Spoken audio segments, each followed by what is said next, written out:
오늘은 단기 합격 방법을 알아보려고 합니다. 단기 합격은 수험생 누구에게나 희망사항이겠죠.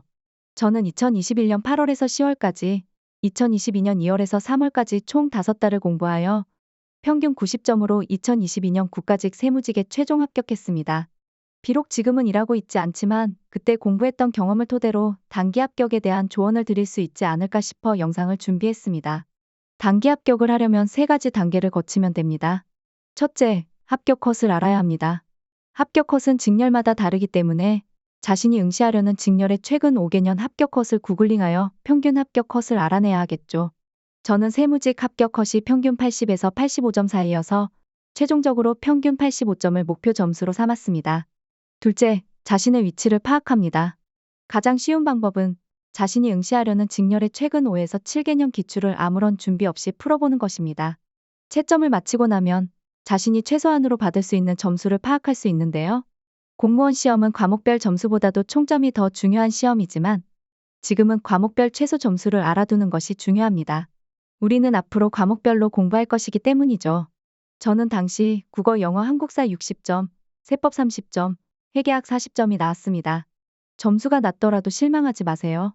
대부분 아직 공부하지 않아서 틀린 문제니까요.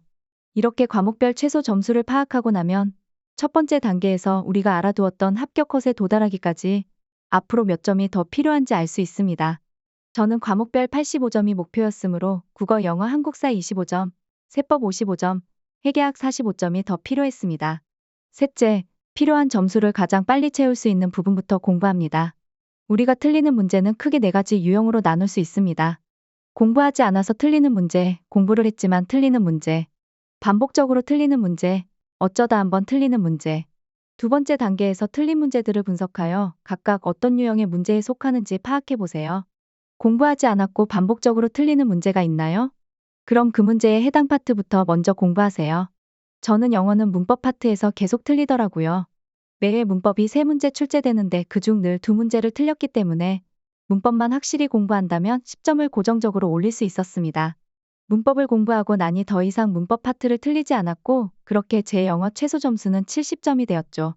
마찬가지로 한국사는 문화 파트에서 주로 틀렸습니다.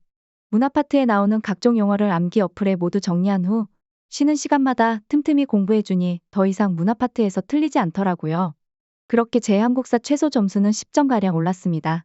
그 후에는 공부했는데 반복적으로 틀리는 문제를 공부합니다. 개념 정리가 잘못된 경우인데요. 이런 문제도 개념만 바로잡아주면 금방 맞힐 수 있습니다. 이런 식으로 공부하지 않아서 틀린 파트부터 공부해 나가면 과목별 최소 점수를 10점 이상 거뜬히 올릴 수 있게 될 거예요. 이상 단기 합격의 3가지 단계를 알아보았습니다. 여기까지 했는데도 목표 점수에 도달하지 못했다고요? 걱정 마세요. 남은 기간 동안 어쩌다 한번 틀리는 문제를 틈틈이 공략하면 되니까요. 그래도 목표 점수에 도달하지 못할 것 같다고요? 걱정 마세요. 공무원 시험은 과목별 점수보다 총점이 더 중요한 시험이니까요. 국어 시험에서 75점을 맞았다면 반드시 다른 과목에서 95점을 맞을 거예요. 그러니 어느 정도 공부를 마치고 나서 기출이나 모의고사를 풀 때는 꼭 총점을 기준으로 학습을 점검하세요. 총점이 합격 컷에 가깝거나 그 이상이라면 여러분은 반드시 합격할 거예요. 그럼 모두 열공하세요.